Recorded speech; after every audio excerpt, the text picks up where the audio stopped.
the field of animal rights. She lets her voice be heard. You don't need to figure out an algebraic equation or work any ratio. You might just hit it on the nose. She was known to the masses as a rose. She's got style and substance like the lead character in Grease named Sandy. So give it up for a kind, down-to-earth, talented, intelligent human being. Last name Sakamoto, first name Mandy. Mandy, welcome to the TCAN Celebrity Tournament, my friend. Wow, thank you. What an amazing introduction. Oh my gosh. You deserve it. Not to mention Emmy, Grammy, Tony, Oscar, Golden Globe, Olympians, all competing for the pride of the prize. Are you here to win it all? I'm a winner. I was born a winner. I didn't come here to lose. I'm very excited. I also have never been to Greece. I've traveled the world, but definitely a bucket list. So I'm going to win this whole thing. Resume's amazing as he's one of the all-time greats. And when you see him now, you might just spill your drink. So grab a bounty or a brawny. He had class while he was kicking ass like Clyde and his gal Bonnie. So put your hands together for a wonderful, kind, humble human being. Last name Damon, first name Johnny. Johnny, welcome to the TCAN Celebrity Tournament, my friend. Avi, thank you very much. That was absolutely beautiful, man. You absolutely brought your A game. You bring your A game every single day. Thank you so much for those kind words. So, guys, I'm going to kick it off to Mandy with topic number one first. Mandy, if you could please describe a moment in your life in which you broke free of a self-imposed limitation. So I would say the biggest thing that I've accomplished in my life growing up and until now, and kind of like realizing the type of person that I am. I'm a bit of an empath, and I'm a bit of a want to help everyone and maybe fix people. I was the youngest of three boys, though, so obviously it was a little crazy. They were very protective of me in a good way. You know, at the time, I was always like, this sucks, and I'm never going to have a boyfriend. But obviously, they were very protective for good reason. You know, I started in bodybuilding and then WWE, and I had such a huge platform, and I was able to, inspiring other people and really being able to help other people. I always went back to my family, and I'm very humble. I'm very well-rounded, and I think family is so important. So my older brother, the oldest brother actually, unfortunately, passed away 2 years ago to a drug overdose. So, excuse me, I don't try not to get upset, but the biggest thing I would say from that would be realizing that you're not able to save everyone. I would say that would be the biggest self-imposed limitation that I had. You could still help people and you could still be there for people, but my biggest thing was trying to change someone. And I think at the end of the day, unfortunately, they'll only change themselves with better choices. I was always trying to be there for my brother and trying to help him and fix him, whether it was living with me and buying him things or enabling, unfortunately. So that was a big part of the last few years. I did everything I could to try to help him, and also realizing at the end of the day that you can only help someone if they're going to try to help themselves. I would have to say that the biggest life lesson that I've learned, if you're dealing with this in your family and you're trying to help someone and you do everything you can, and you have to come to a point where you're okay with the fact that you did everything you could. I think for myself, I always try to go back and help my family. But sometimes you realize that you got to help yourself as well. We're all human and we all go through things. So sometimes other things can lack in my life because I'm so worried about other people's and trying to help them. I've just learned to try to sit back a little bit and realize that, being there for them, but also knowing your limitation of like, you can only do so much for that person, being okay with the fact that you did everything that you could. This was definitely a long period of time where I think I still have doubts here and there, but I think that's normal. And I think we're always, we always have to look for improvement, and whether it affected me negatively or not, you realize and you grow from it, and you can evolve and hopefully change. Johnny, if you could please describe a moment in your life, my friend, in which you broke free of a self-imposed limitation. This is what's great about this show. We get to talk about our lives and a lot of things we don't know about each other. When did I break free of self-imposed limitations. I grew up with a really bad stuttering problem. I was able to somewhat get over it thanks to music because I saw the words. You know, I've got to say the biggest moment in my life, you know, besides having kids and getting married, I would have to say winning the World Series in 2004. 2004 Boston Red Sox, when we're down 3-0 against the Yankees, and we absolutely have no chance at all. So you can say that it was gradual, but you can also say that it became instantaneous. Everybody was on us, from every sports program to every fan. We were considered done. We had the guys in the clubhouse who looked at each other in the eyes and said, we're not ready to take our kids to school. We're not ready to go home. We're not ready to quit. We're not ready to back down. We wanted to step up and bring it. Guess what? The curse of the Bambino was still not gone, because we still had to get to the World Series. We still had to play the Cardinals, who everybody said could not be beat. But we actually caught a really hot streak we were down 3-0 to the Yankees. And then, you know, our boy Kevin Millar said, we have nothing to lose. Let's start doing shots of Jack Daniels in the clubhouse and loosening us up before every single game. So win 4 straight against the Yankees. And we have that opportunity to fulfill my childhood dreams, is to win a World Series. So we're going up against a tough St. Louis club, but we weren't going to be happy unless we won. And what happened with this personal and professional breakthrough, we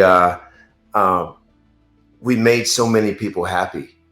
After 86 years, Red Sox Nation was able to kind of relax a little bit. Very difficult early series against the Yankees. We were able to claw back, battle, and make so many people happy. And hearing the stories from family members taking ashes to the grave and saying how much it would have meant to their family, whether it's grandparents, great-grandparents, aunts and uncles, fathers, we made the world pay attention. I still remember that to this day. Even though I was so happy about 2004, I still wanted to win in 2003. So baseball is a tough sport. It's a failure sport. You fail so much, and you always have to pick yourself up and get back at it and always go out there and do your best. And Johnny, I'm going to have you start this thing off, my friend. If you could choose to interview 3 historical figures,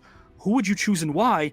And if you could ask them each one question right before they die, what question would you ask them and why, good sir? All right. So being a baseball player, I'm going to start with, it's Babe Ruth. And I get asked this question all the time. So I had to answer that in the best way possible. And I have to also read the room, because if I'm in New York, it's, you know, I'm going to watch out, or they're going to jump me. If I'm in Boston, they might jump. We actually don't know what the answer is. He's never had to answer that question. But I also would like him to know that the impact his life brought to the game of baseball, and not just to America, but also to Japan. I mean, I know he and Lou Gehrig went back there years ago and did some great stuff. And you could choose 3. Interview 3 historical figures. Who would you choose and why? You could ask them a question before they die. What question would you ask them and why? The floor is yours. 1, I would choose Princess Diana. I would ask her if she could do a do-over in life. Would she still want to be royalty, or would she want to be like a regular person? So it's like, do you think that she would have liked a more normal life? Her. And then another one I would have would be Marilyn Monroe. She would be another one. And I would ask her if there was a disconnect between her like sex goddess character persona and like the person she really was. A third one would be Jesus Christ.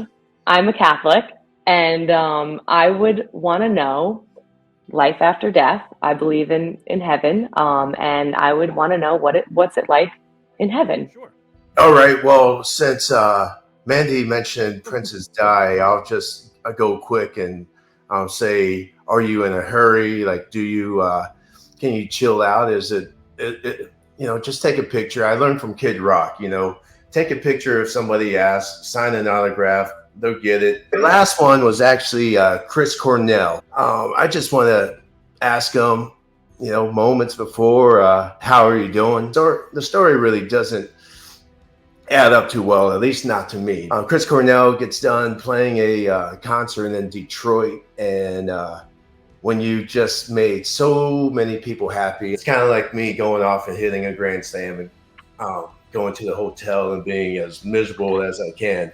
I don't see how that's possible. It just really doesn't add up too well, and that's why I wanted to ask him, just make sure that he was okay, and if he wasn't, to make sure we made sure he was in a great train of thought and wouldn't even consider taking his life. But give it up for this amazing, positive, and inspirational human being and friend, Mariel Hemingway. Mariel, welcome, my friend.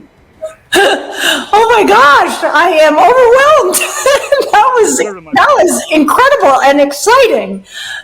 Thank you so much. That was really fun. I mean, what's lovely about this show, and what I love what we're going to do together, which we're not really talking about, but kind of talking about, right, is that, it's about having conversation, looking into people's eyes and really like listening to them. That was one of the other things that my grandfather was so exquisite about. Sure. and really expressed himself about, is the fact that people don't listen. My question for you, Mandy, yours is, how do you balance self-improvement with self-acceptance? Practicing gratitude. I am a big believer in that. Every day I wake up and I pray and I thank God, and I thank everything and everyone in my life that with all my blessings, and how grateful I am for everything that I've accomplished. Like, set your boundaries with people as well. And I think with yourself, not just with people, but setting those boundaries of like things that you want to accomplish, and maybe things that aren't really, having no limitations, but also knowing what those boundaries are. For instance, I met this young girl, her name was Holly. She's a young girl, and her mom had an opportunity to tell me that she's been struggling in school a little bit with being bullied. She came for the photo op, and I basically just told her, like, I said, I joked around at first. I said, listen, if you keep getting bullied, you tell them that Mandy Rose is going to come to your school, because I told her I have no problem coming to your school. The self-acceptance part is like, accept who you are. I mean, there's always room for improvement, but you need to keep being you, because that's what makes you unique, and that's why you are you, and that's why we're all different. So she just really like made a mark, and I like to tell this story just because the impact that I had on her. Johnny, this is a simple question, and I'd love to see where you go with this, my friend. My question for you is, what makes your life feel purposeful? Living in Florida with my beautiful family. I mean, all of my wife is my best friend.